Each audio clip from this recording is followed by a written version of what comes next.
हरिओम आत्मी भक्तजनों, सप्रेम जय श्री हरि। आज का प्रसंग है गायत्री साधना करने से शक्ति कोशों की जागृति मिलती है, इसलिए गायत्री मंत्र हर साधक को जपना चाहिए। कई व्यक्ति सोचते हैं कि हमारा उद्देश्य ईश्वर की प्राप्ति, आत्मदर्शन और जीवन मुक्ति है।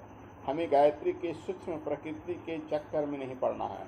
इससे क्या प्रयोजन, हम तो केवल ईश्वर आराधना करते हैं। ऐसा सोचने वाले को जानना चाहिए कि ब्रह्म सर्वथा निर्विकार, निर्लेप, निरंजन, निराकार और गुणातीत है। वह न किसी से प्रेम करते हैं, न किसी से द्वेष करते हैं। वह केवल दृष्टा है एवं कारण रूप हैं।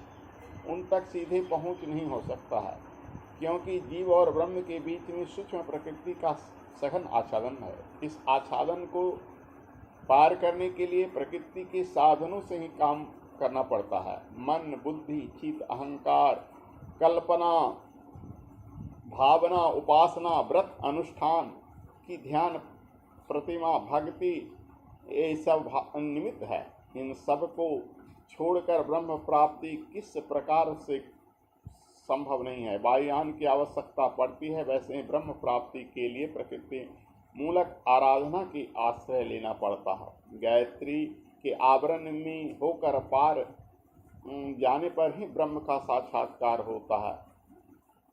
सच तो यह है कि साक्षात्कार अनुभव भी गायत्री के गर्भ से ही होता है। इससे ऊपर पहुंचकर सूक्ष्म इंद्रियां और उसका अनुभव शक्ति भी लुप्त हो जाती है।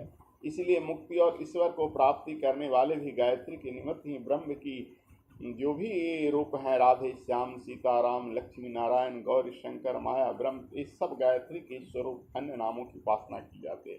इसलिए गायत्री की उपासना करें तो आपका सारे कोशों की जागृति स्वतः हो जाएगी। इसलिए गायत्री की साधना करने मात्र से ही सारे कोशों की, प्राणमय कोश, अन्नमय कोश, विज्ञानमय कोश, जितने भी कोश हैं उनकी जागृति होती है। कुंडलिनी की जागृति होती है, आज्ञा चक्र की जागृति होती है।